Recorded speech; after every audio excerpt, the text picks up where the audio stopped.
B'siyata d'shmaya, we're going to learn Shabbos Daf Mem Gimel, and we're going to start 2 lines from the bottom of Daf Mem Beis, Omid Beis.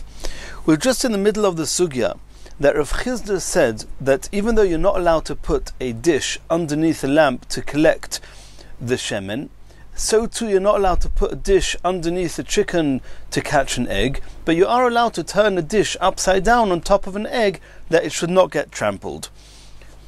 And Rabbah explained that even though you're not allowed to move any kli if the purpose is to serve something that you're not allowed to move, something that's muktzah. However, in order to rescue from a damage that is common, it is allowed. And therefore, one is allowed to turn a kli upside down on a laid egg because it's common that there should be eggs lying around in these surfaces, and people should not trample on them. You're allowed to save the egg by turning a kli upside down. Says the Gemara, Esvei, we're going to ask a kasha on Rabbah. Noisnin kli tachas haner lekabil nitzoitzos.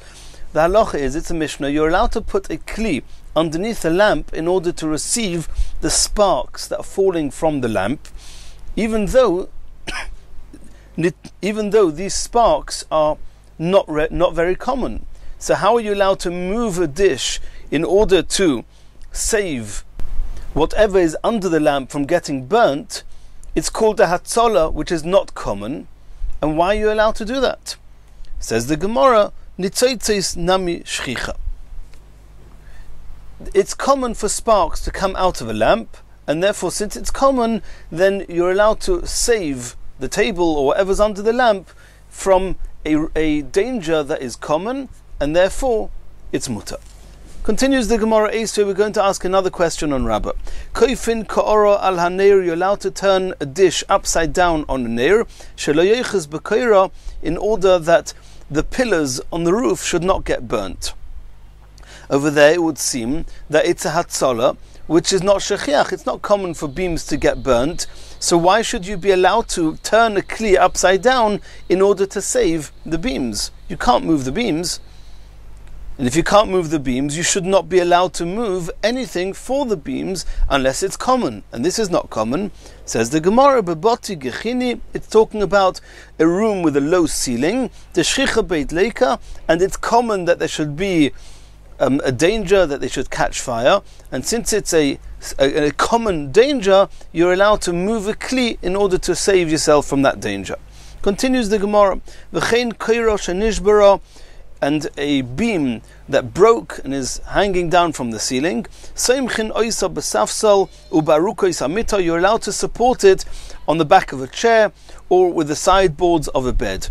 And here too, we would have thought that it's not common for these beams to break. Why should you be allowed to move any kli, even though that kli is not muktzah, to serve a beam that is muktzah? Says the Gemara, B'kashura chadata, we're talking about new beams that have not yet been tested for their strength, and you've just made the roof and the roof has become a bit heavier, and you don't know if the beams will be able to support it. The avidi depoki, it's common that they should get cracked and they should split, and since it's a danger that's common, you're allowed to serve those beams in order to protect the home or anyone getting hurt. Continues the Gemara, Noisnim kli tachas hadelef b'Shabbos, you're allowed to put a kli underneath a hole, a leaking hole, so that the rain dripping in should get collected in that kli. It's not common for there to be a leak in the house. Why should you be allowed to move any kli in order to collect the rain, which is very uncommon? Says the Gemara, Beboti chadita, we're talking about a new home, the shchichi de dalfi. It's common that there should be a leak there, and since it's common that there should be a leak, you're allowed to use and move a kli in order to collect the raindrops. Continues the Gemara. We saw in Daf Mem Beis Omid Beis that it was Rabbah that explained Rav Chisda. Rav Chisda explained why, or Rav Chisda said that you're not allowed to put a kli underneath a chicken to collect the egg, but you are allowed to turn the plate over the egg to protect it. And Rabbah explained that hatzola, to save something that's common, you're allowed to do on Shabbos, and not if it's uncommon. Rav Yosef is now going to offer another explanation for the halacha of Rav Chizda. Rav Yosef Omar Hainu Tamud Rav Chizda Mishum de Mevatil Kli Mihichonoi. A regular kli is muchen, it's available to be used. And Rav Chizda says if you're going to put a dish underneath a chicken to receive the egg, and after the egg is on this plate, the plate is now muktzah with the egg, it's the base for a muktzah, it's a basis and is muktzah. So what you've done is you've deprived this kli from its availability. It's called mevatel kli mihichonoi. Rashi on the Mishnah explains that the problem with that is, it's as if you're fixing the plate onto the table, it's as if you're cementing it in its place, and that's also on Shabbos. Turning a kli upside down on an egg is not mevatel meichona. You can take it at any time. It does not become a basis, and therefore it's mutter. Says the Gemara, Eisvi Abaya. Abaya is now going to ask a question on Rav Yosef's explanation of Rav Chizda. Chovis shel tevel shenishbara mevi kli achir umaniach tachteh. If a barrel of tevel got broken, and now all the liquids or the fruits or whatever's in it is now getting ruined, and the only way to save it is by putting another kli underneath this to receive the tevel, the halacha is that you're allowed to put a kli under this chovis, under this barrel, to save whatever's in it. And why should that be mutter? You're being mevatel kli mehechonai, because the tevel is muktzah. Omalei, says the Gemara, no, tevel muchanhu. Even tevel, it's true that you're not allowed to eat it before you take Trumas and Maasros. And it's true that the Chachomim said you're not allowed to take Trumas and Maasros on Shabbos.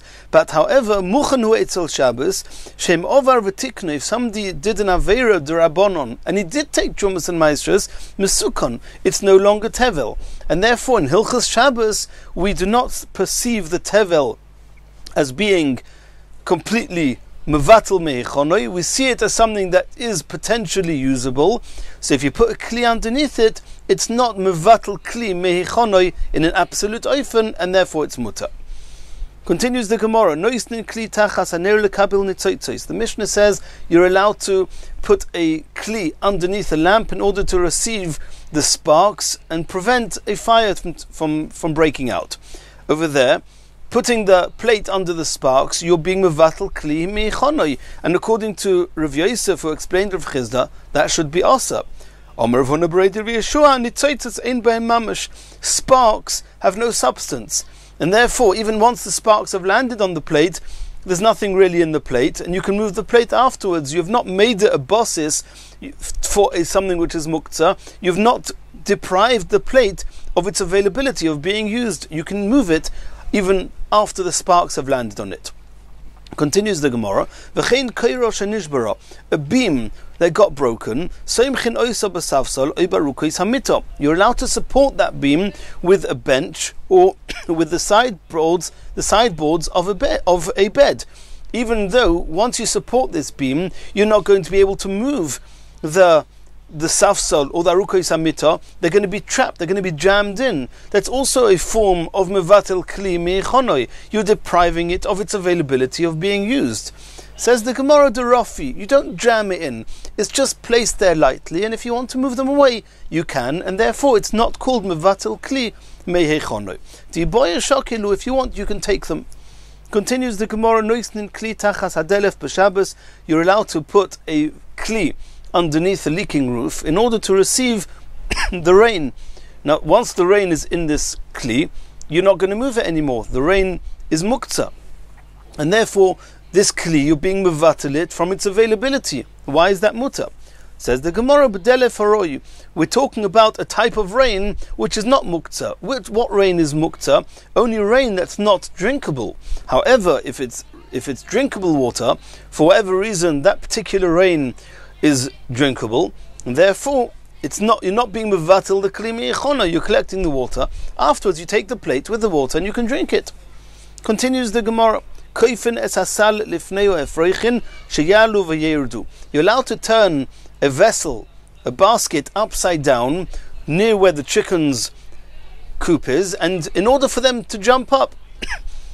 And once this kli is there, it's going to have to stay there. You cannot move it on Shabbos. With chickens on it, you're not allowed to move it. It's going to be a bosses for the chicken. How are you allowed to put such a basket there? It's mevatel kli mihichonoi. Says the Gemara, Kosova mutar letalteloi. That Mishnah assumes you're allowed to move that cell even after you put it there. Asks the Gemara, Votanya also letalteloi. The Brisa says you're not allowed to move the basket once it's put there.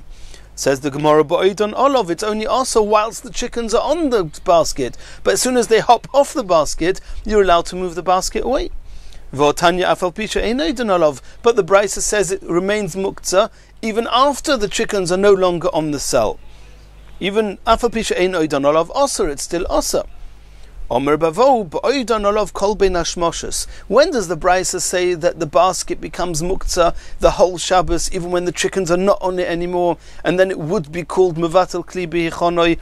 That's only if the chickens were on this kli the entire time of Bein Hashmoshes, the entire duration of Bein Hashmoshes. And then there's a rule, migud iskatzoi lebein Hashmoshes, since this kli was muktzah the entire Bein Hashmoshes, iskatzoi lekula yoima, it remains muktzah the whole of Shabbos, even if the chickens are not on it later on, it remains muktzah. However, in our case, in that Mishnah that says that you're allowed to put such a basket there, is talking about when you put it on in the middle of Shabbos. In the middle of Shabbos, whilst the chickens are on it, it's muktzah, it's a basis. As soon as the chickens are off, you can take the basket away. It was not there Bein Hashmoshes, and therefore it's only muktzah whilst the chickens are on. Since when the chickens hop off, you can take it away, it's not called mevatel kli mihichonoi and is mutter. Continues the Gemara. We saw in Daf Mem Beis Amud Beis that according to Rav Chizda, you're not allowed to put a dish underneath a chicken to receive the egg, but you are allowed to put a dish over the egg to protect it. Rabbi Yitzchak in the next Gemara is going to argue with that. Omer Rabbi Yitzchak, Keshem she'ein noisnin kli tachas tarnagoles lekabel beitzasa. Exactly in the same way as you cannot put a kli underneath the chicken to receive the egg, kach ein koifin oleo kli. You're not allowed to turn the kli upside down on top of a freshly laid egg, bishvil shelight shaber, to save it from getting broken. Why? Kosova, he holds, ein kli nitel elo ledova nitel b'Shabbos. If you want to move a kli, you're only allowed to move it if the reason, the intentions of moving it is for something which itself is allowed to be moved. Since you're not allowed to move this egg, you're not allowed to move any kli for the sake of protecting that egg which is not movable. Asks the Gemara, Meisvei kol hanituvta. All the questions we asked before apply here as well. All those mishnayos that we saw, that you're allowed to move kalim for things that seem to be muktzah, seem to be asa, whether it's the sparks, whether it's to save the house from getting burnt, whether it's the beams, whatever, all the cases we learnt. Says the Gemara, V'shoni b'tzorich le'mekoymoi. You're right. To start moving a kli in order to serve something which is muktzah, that you're not allowed to do, according to Rabbi Yitzchak. Ein kli nitel elo ledova nitel b'Shabbos. However, once you're moving a kli for a good reason, let's say that this kli was in a place and you needed this place for something else. So I'm moving the kli.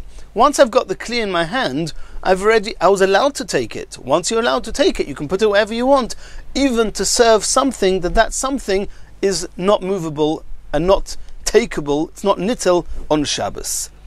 But tzorich le'mekoymoi.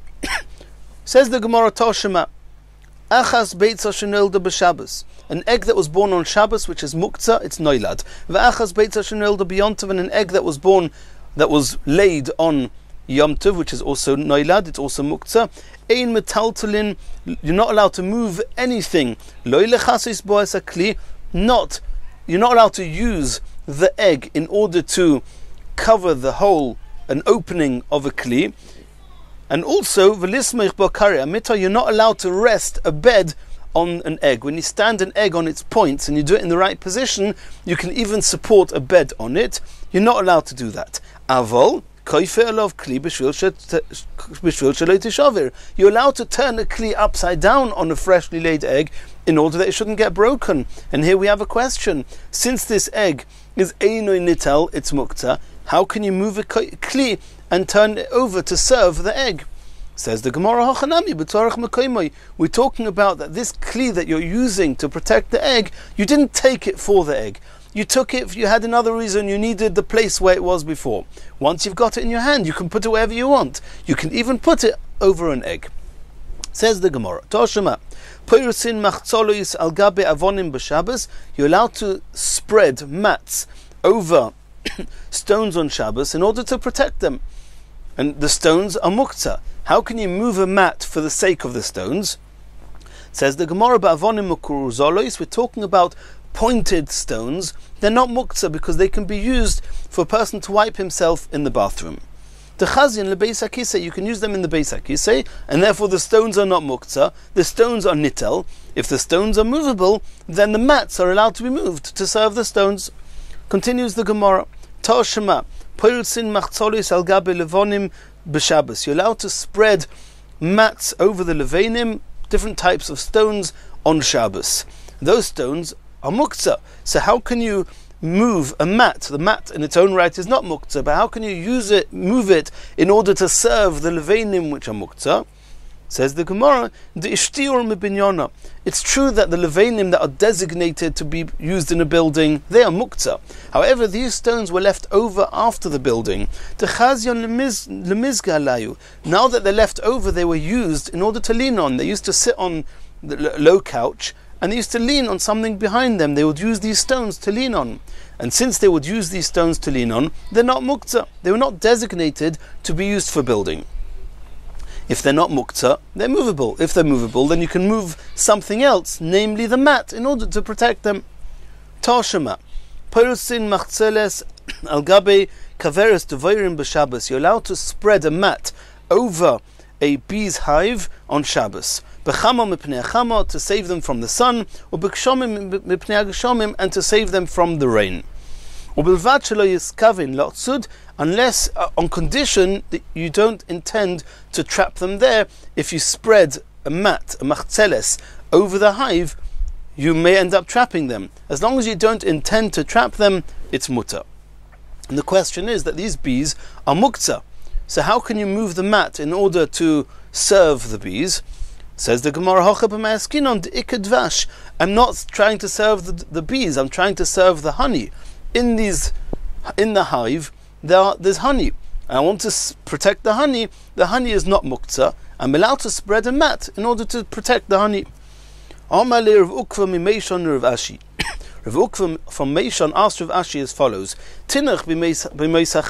I can understand in the winter when you're trying to save the honey from the rain. There's honey there, and therefore the mats are going to serve the honey. And the honey is not muktzah. And Taisus explains in what case the honey is not muktzah, because honey that's still in the honeycombs, in some situations are muktzah. You're not allowed to take them away on Shabbos. But we're talking here about dvash, honey that's not muktzah. However, b'moisa geshomim in the winter, deleka dvash, there's no honey in the beehives. Ma'ikelemema. You're spreading over the machzeles. You're not allowed to spread it over to protect the bees because they're not nitel.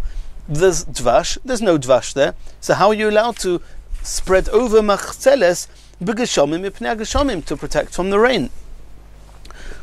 What you're going to answer? Now, this question, Rav Ukva Mimeshon asked Rav Ashi. Rav Ashi himself is going to give an answer further down the Omud, and there's a discussion whether the answer the Gemara is going to offer now is the Gemara's answer, or is it Rav Ashi giving a different answer. Either way, the answer is Lo nitzracha elo la'oison shtei chalois. It's true that the honey is made in the summer, and at the end of the summer, the owner takes the honey away, and they do not make more honey in the winter.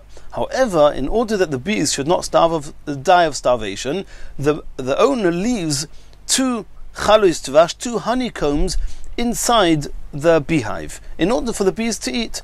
And those honeycombs are there right through the winter. To protect those honeycombs, which is nittel, technically speaking, you can take them and eat them on Shabbos.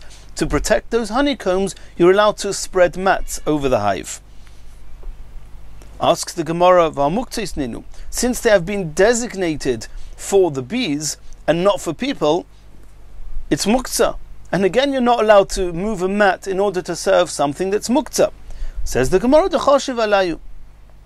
if you intended and you thought about and you intended to take from this dvash, to eat from this dvash, and not to designate it entirely and exclusively for the bees, then it's mutter. Asks the Gemara, Haloi choshev alayu mai. What's going to be the halacha if you did not intend to use this dvash for yourself? Also, then it's going to be asa, because it's going to be muktzah, and you're not allowed to move the mats to serve something that's muktzah. Ask the Gemara, why does it say why does it say that you're allowed to cover this beehive on condition that you're not going to trap the bees? When you're already making a condition, why don't you make a condition that's more associated to what we're discussing, more directly? You should have made an exception, a condition within what we're discussing. It should have said, under what circumstances are you allowed to cover these honeycombs? Is only if you thought about using them for yourself. But if you did not intend using them yourself, and they were designated exclusively for the bees, also then it's asa. Why do you say it's only mutter if you don't intend, or if you don't trap the bees, but if you're going to trap them, it'll be asa? You should say a different condition. Says the Gemara, Hokamash Malon. There's an added chiddush here. We're talking about that he thought about them.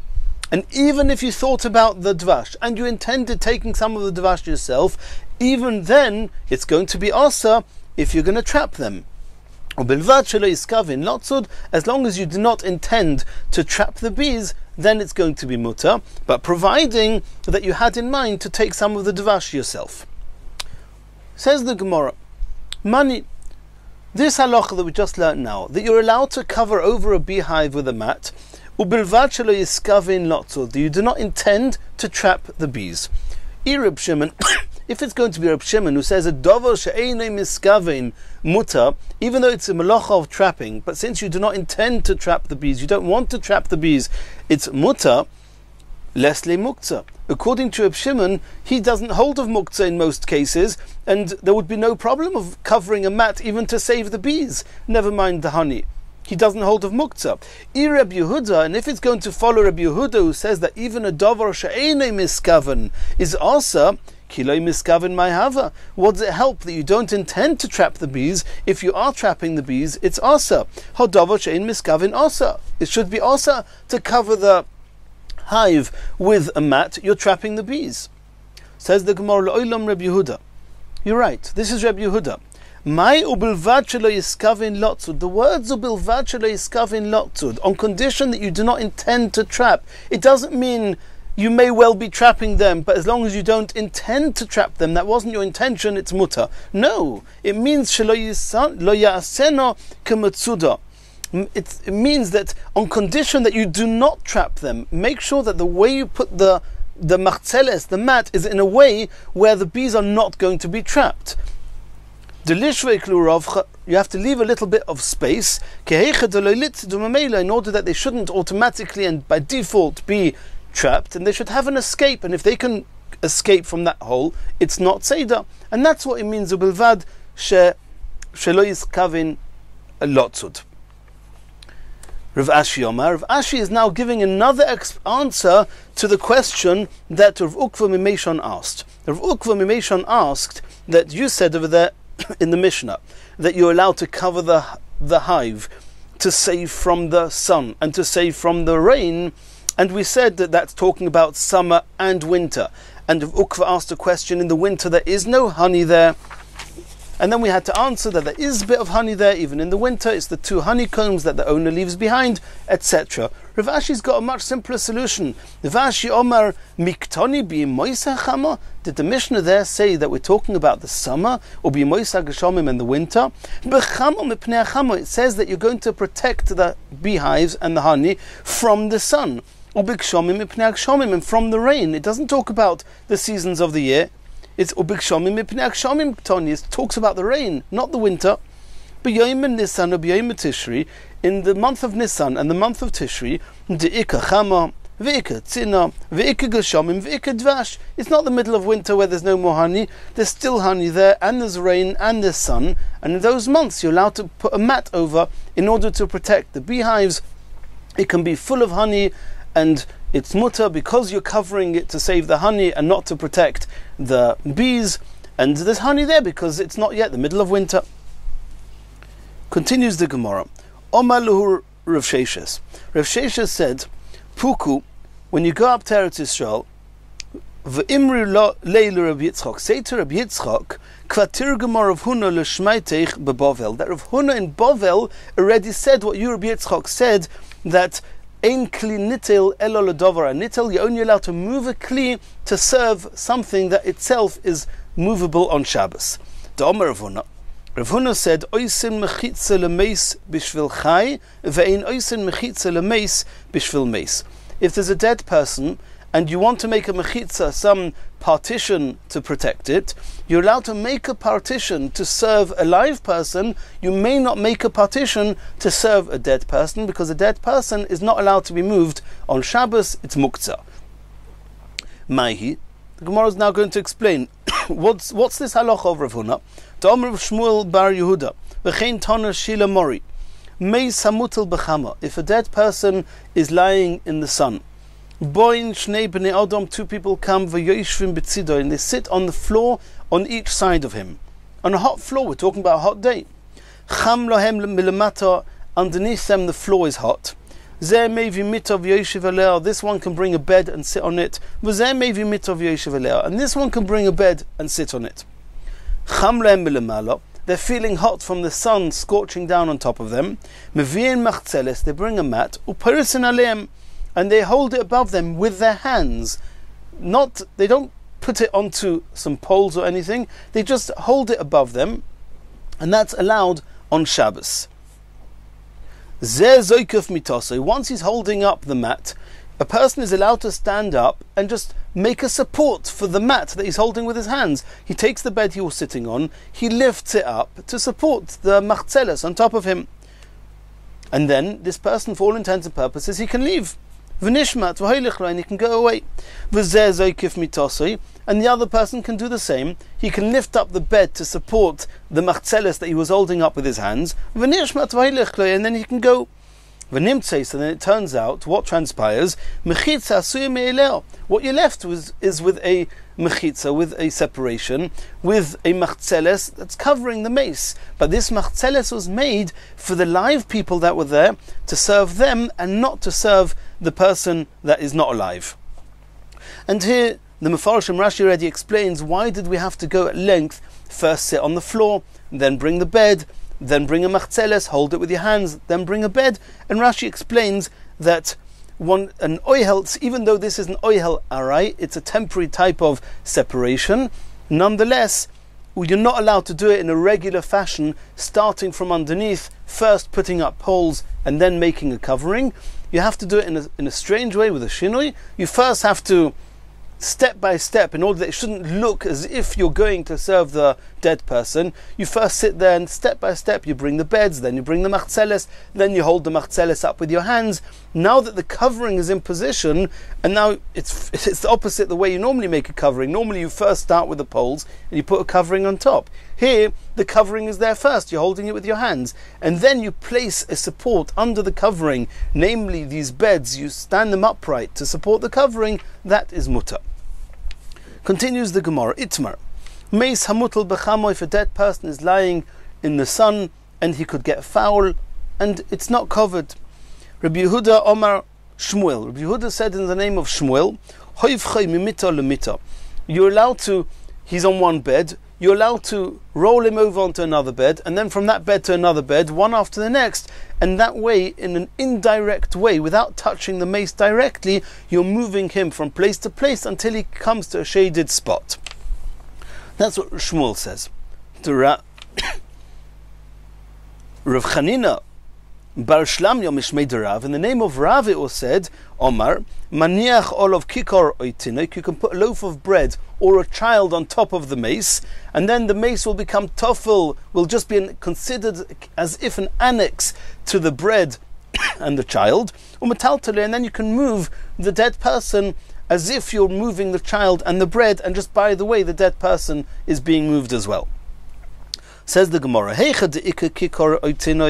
if there is a loaf of bread and or a child available, everyone says that's muta on Shabbos. Ki pligi, the machlekes is the lesle, when there's no available child or no available loaf of bread. Marasova, Shmuel holds tiltul minatzad. Rav holds, that tiltul minatzad shmei tiltul. You're not allowed to move a muktzah even if you're doing it indirectly, without touching it directly, by rolling him from one bed to the next. It's also, it's called that you're tiltul, it's called you're moving muktzah. Or marasova lo shmei tiltul, and Shmuel holds that since it's minatzad, it's indirect, it's not considered moving the muktzah, at least directly, and therefore in this situation you're allowed to roll the mace from one bed to the next until he reaches a shady spot. Says the Gemara, leima ketanoi, it could be that the discussion whether tiltul minatzad is called tiltul or not is a machlekes tanoim, because we learned in a brisa, ein matzilin es hameis mibnei adeleka. If you have a dead person who's in a home that's burning, you cannot save that dead person from the fire. The dead person is muktzah. Omer Rabbi Yehuda ben Lakish. Rabbi Yehuda ben Lakish argued, and he said, Shemati, I heard, shematzilin es hameis mibnei adeleka. You can save the mace from the fire. Heichadomi. What's going on here? What's the circumstances? If there's an available loaf of bread or a child, my tama de Tanakama. Why does the Tanakama say that ein matzilin es hameis? Ideleka, if there is no child or loaf available, my tama de Rabbi Yehuda ben Lakish. How is Rabbi Yehuda ben Lakish saying that you are allowed to save the dead person? Elolav, it must be betiltul minatzad pligi. We're talking about where there's no bread or loaf available. The question is, are you allowed to move the mace by rolling it from one bed to the next? Tiltul minatzad. The Marasova tiltul minatzad shmei tiltul. The Tanakama who say that ein matzilin es hameis, that you cannot save him, they say tiltul minatzad is osir. You have no choice, you're not allowed to move him. Or Marasova lo ishmei tiltul. And Rabbi Yehuda ben Lakish, who says that you do save him, he says that tiltul minatzad is not called tiltul, and therefore it's muta. Says the Gemara loi. There's no reason, you don't have to say that this machlokes tanoim is whether tiltul minatzad is muta or not. Dekule alma tiltul minatzad shmei tiltul. It could be both tanoim say that tiltul minatzad is called tiltul, and therefore it should be osa. V'hainu tamud Rabbi Yehuda ben Lakish. Why does Rabbi Yehuda ben Lakish say that you're allowed to save the mace? He says to mitoich she'adam bohul al moisei. Since a person is very worried to protect the dead person, iloi shorisle, if you're not going to allow him to move the dead person, and Rashi says, in this case, you can move him even without tiltul minatzad, because tiltul minatzad is called tiltul. You don't gain anything. You can move him normally. Why? Because a person is bohul. He's worried, he's concerned, he's anxious. V'iloi shorisle, if you're not going to allow him to move the mace, osi lechabuya, he's going to do a severe issa of Shabbos and extinguish the fire. Omer Rabbi Yehuda ben Shilo, Omer Rabbi Asi, Omer Rabbi Yechanan, halacha Rabbi Yehuda ben Lakish b'meis. The halacha is regarding a dead person, like Rabbi Yehuda ben Lakish, you are allowed to save him from the fire. Continues the Gemara. Ein niusin heimenu lefi she'einu min hamuchan. We saw before that if the oil drips into a dish from the lamp, you're not allowed to benefit, you're not allowed to take any of this oil on Shabbos and benefit from it on Shabbos, even though it's not in the lamp anymore. Why? Because it was not available at the onset of Shabbos. When Shabbos came in, it was in the lamp. It was designated to be burnt in the lamp. Now it dripped out. It's still also because when Shabbos came in, it was not min hamuchan, it was not available. Tonu Rabbanon, Moiser Hashemen Shebeneir Shebekara Osur. The leftover oil in the lamp and in the dish underneath it, Osur, you're not allowed to use it on Shabbos because it's Eino min hamuchan. Reb Shimon Matir, Reb Shimon says even on Shabbos you're allowed to use it, because Reb Shimon, as we've seen before, has many kulas, many leniencies in muktzah. He says since at the beginning of Shabbos you knew that it could drip and you may well want to use it, so it's not really muktzah. He didn't designate it in an absolute way for the lamp, and therefore it's not called mukta according to Reb Shimon. And muta, you're allowed to use it, you're allowed to take the leftover oil in the lamp, or the oil that's dripped onto the dish, and use it on Shabbos. And in Mirz Hashem, in the next shir, we're going to learn the Mishnah.